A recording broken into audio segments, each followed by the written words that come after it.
Okay, I'm just going to YOLO this.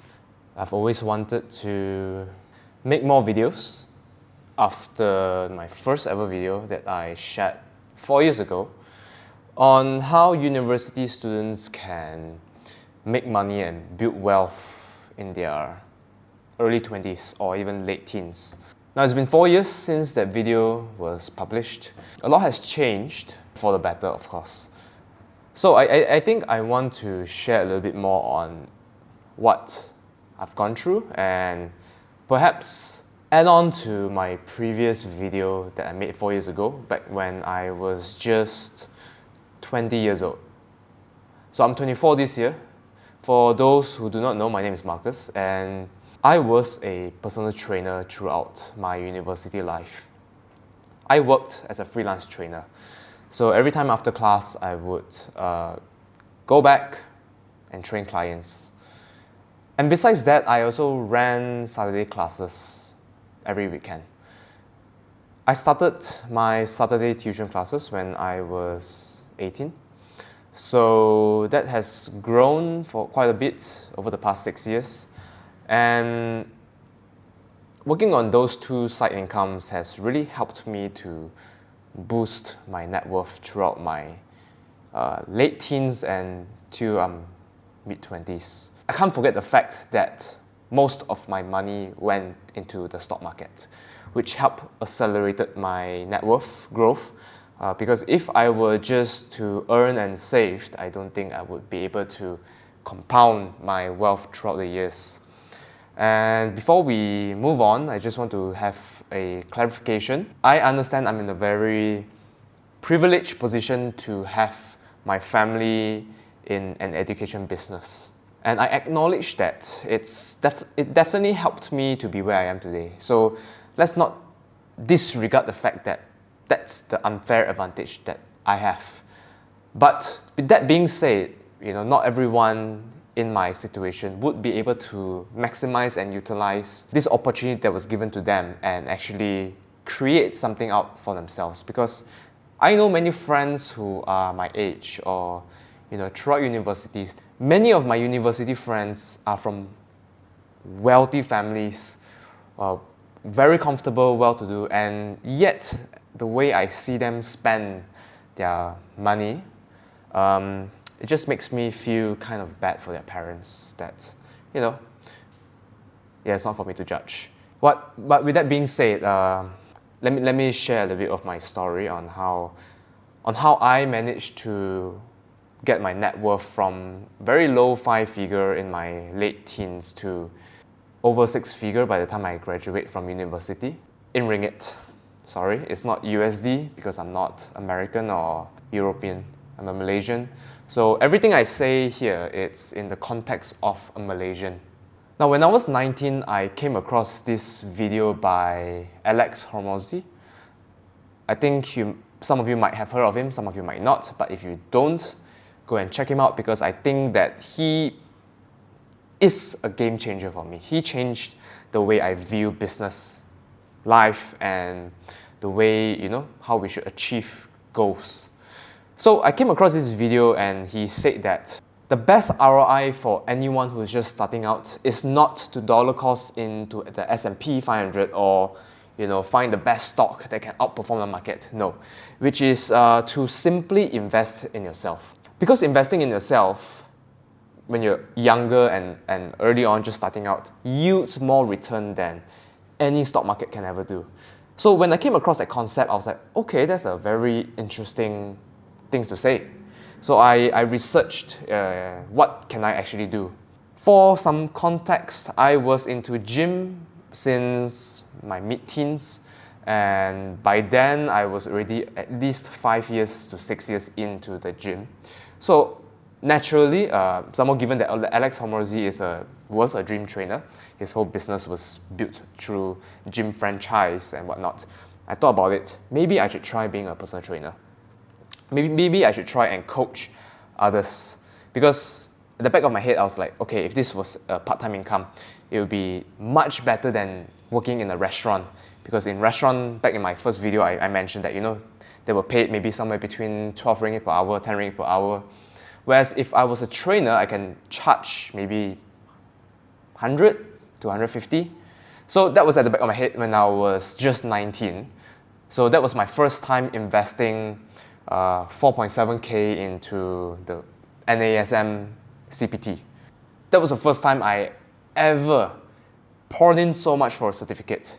It was a huge amount for me because at the time I wasn't sure if I could actually get this career take off as a part-time.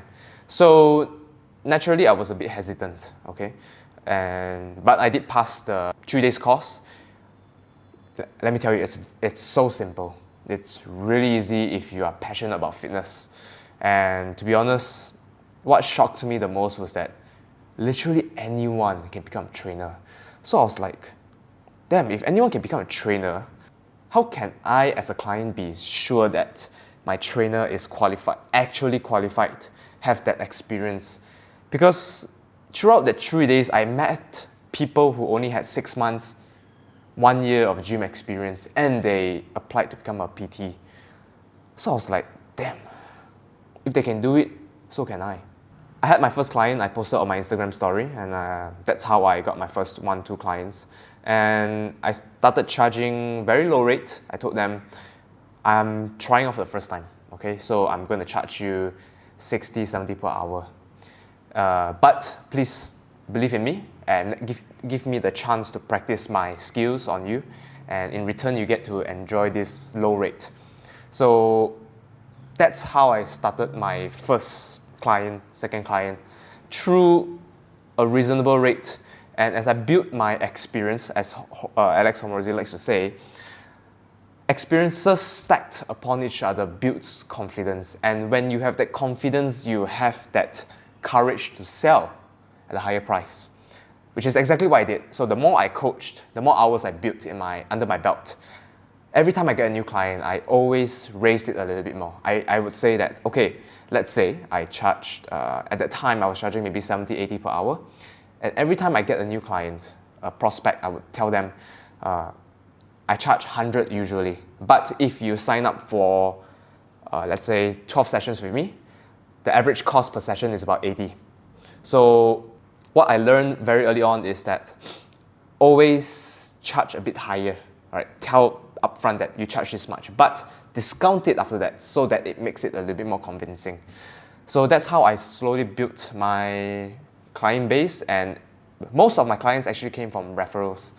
And I realized that the best clients I coached were elderly clients, because most elderly clients, they are retired, they have already saved up a lot, and they are willing to spend money on building back their health, their muscles, so that it can preserve their joints. And for those who have osteoporosis, they will learn what kind of exercises they can do, what kind of exercises they can't do. So I realized very early on that my target clients shouldn't be university or fresh grad students, because they can't afford PT. At the start of my PT career, I was just coaching the very young adults, and I realized they can't really pay much upfront and they can't commit long term due to budget. So when I first got my elderly client, I told her, if you really enjoy my sessions, which I made sure that every sessions were above expectations. I always made sure to put in 200%. Other trainers, maybe they put in 100 ringgit worth of value per session, but I always made sure that they get more than what they paid for. And when you deliver exceptional service to your clients, they will 100% refer their friends, their own clients, contacts that they know, and they will always recommend. So that's how I actually built my client base. And towards the end of my PT career, I managed to coach over 50 clients throughout my university. And mind you, my university was about 3 years plus foundation, so 4 years. So in 4 years' time, I made exactly 140,000 ringgit. So that was when I just started my foundation up until I graduated from university.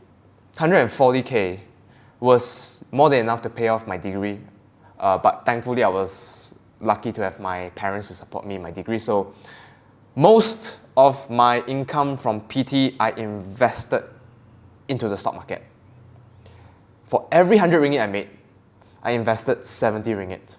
Now, obviously, there is the percentage, the ratio is really depends on the individual, depends on how much they need to commit in their expenses.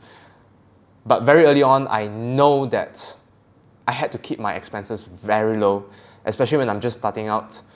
And also pair up with my luck with the stock market. I'm not giving any advice, okay? Because at the end of the day, investing in the stock market is really based on your own research. So please don't follow my advice. This is not financial advice. 2022 market crashed. 2021, yeah, around that time. Sorry. I started investing when 2020, 2021. And then at first when I started investing, everything was going up, okay? Car companies, EV companies like Tesla, they were all going up. So I jumped into the hype. Obviously, as a new investor, I was naive. I was pretty dumb. Short-term trading, buy and sell, I didn't make much money. Came 2022, when everything crashed, it was really painful. At 20 years old, how was I? 2022. Yeah, at 20 years old, my stock account was down by over 30,000 ringgit. 40,000 ringgit. Now, obviously now when I think about it, it's actually not much, but when I was 20, that amount was huge for me. But luckily, I had friends who were more experienced in investing than me. They told me that, listen to Adam Khoo, okay? Go YouTube, search up Adam Khoo and learn from this guy, this Singaporean guru. So, okay, I tried my best. I went to YouTube and I searched up about Adam Khoo. And Adam Khoo is the second person that changed my life. The first was Alex Hormozi. The second was Adam Khoo.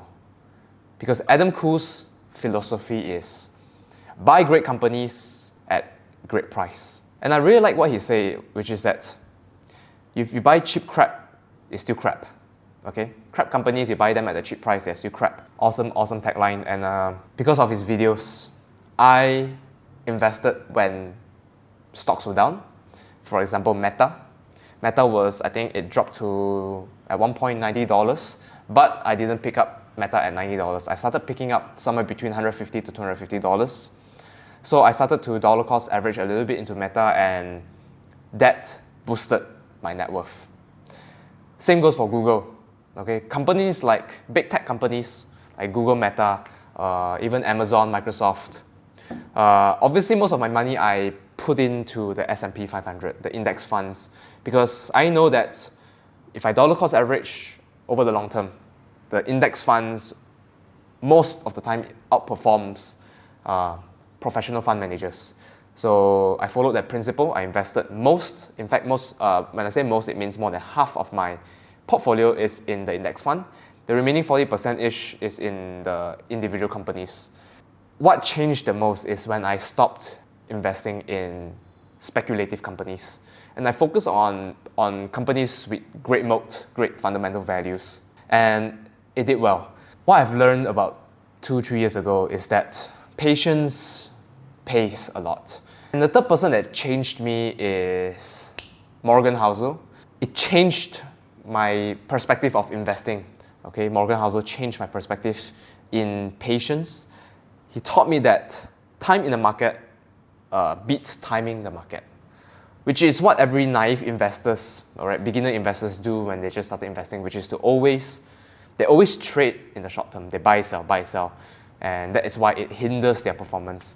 Now, I do not want to talk too much about investing because that's not the point of this video. The point of this video is that the income I made throughout my university, not just from PT, but also from my weekend classes, most of the money went into the stock market. I kept my expenses really low. I always budget. I rarely traveled. Obviously now I travel 2 to 3 times a year because I feel like I've made enough that I should enjoy. But in my early years of investing, of building my income and wealth, I always maintain the principle of not going on a hedonic treadmill, to always make sure that I do not have lifestyle creep. Lifestyle creep basically means as your income rises, so does your expenses. So for me, when my income rises like this, my expenses slowly rise. It's not at the same ratio or same speed as my income. So that's how I managed to actually compound most of my wealth throughout my early 20s to my mid 20s. Yeah, also 2024 stock market crash also really helped me a lot. Is it 2024 or 2025? I can't remember. I think it's 2025. Throughout this journey, I had experienced 2 market crashes, and at both times I poured in more money, and that really helped me to recover or even build more wealth as the market recovers. To all my friends or students who are watching this, or even if you're just an audience from somewhere around the world, I'm not an expert. Okay, I'm still figuring out my journey, my way of life on how to build wealth while living a comfortable and happy life without getting ahead of myself. I'm still figuring it out. I would believe that I'm doing better than where I was 4 years ago when I made that video. So that's why I want to share this journey of mine, because I believe that if you really set your mind to it, you can really achieve the results you want. Obviously, everyone has their own advantages, disadvantages. If you have to take away one thing, is this: find out what's your unfair advantage. Ali Abdal made in the video once, and when I came across it, I was like, wow. He mentioned about find your unfair advantage. Find out what you have that people don't. For me, it's the confidence to speak in front of others. For me, it's the ability to sell myself to others. For me, it's the ability to provide exceptional service value to others compared to what they paid for. And for me, that's maybe my family business. Not being worried about major expenses. Groceries, I do contribute. I don't have to pay for rent. I don't have to pay for car because I live under my parents' house. So find out what's your unfair advantage. Now, by no means we are rich or very wealthy. We're just comfortable.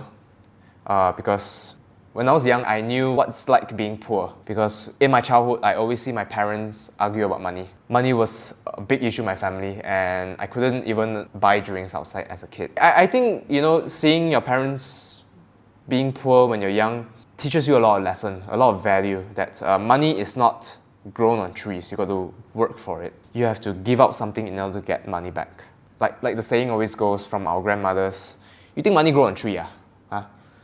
You spend here, spend there. You got to work for it. Find your unfair advantage. Find out what you're good at. Double down on it. Really just do exceptional at what you're doing right now. It doesn't have to be something new. I was just passionate about gym, and I converted into a trainer.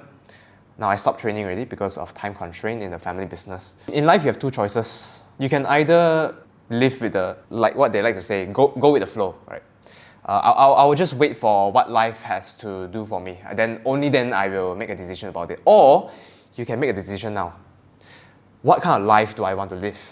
James Clear liked to say this quote, which is that you do not rise to the level of your goals, you fall to the level of your systems. How do you structure your life really matters. What kind of identity you set for yourself really matters. What kind of goals you set and the discipline that you have for yourself really matters. I can go back home after work and just watch Netflix, play games, and call it a day. Or I can, after work, go to the gym, get 10K steps, watch my diet, learn through podcasts, through listening to others speak, and improve myself. Find out ways to invest, find out more ways to make money. It really depends on the identity you set for yourself and the goals that you set for yourself. Just learn. Learn how money works, learn how to invest, learn how to compound your money. Because most Malaysians only learn how to invest when they're in their 30s, when they're in their 40s or even 50s, like my parents. Because if you don't learn all this, you're going to pay an expensive price, which is you're not going to reach the level of comfort that you want to be. You can either victimize yourself by blaming that, because they had it better than me, they have rich parents, they have, they have this and that. Or you can take accountability for yourself and actually do it. Find ways. As long as you have 2 hands, 2 legs, you can do a lot of things, okay? You can do great things in life. And with that being said, thank you for listening all the way to the end. I hope this is not the last video, because I believe I have more things to share as I learn more. So with that, good luck and all the best to your future.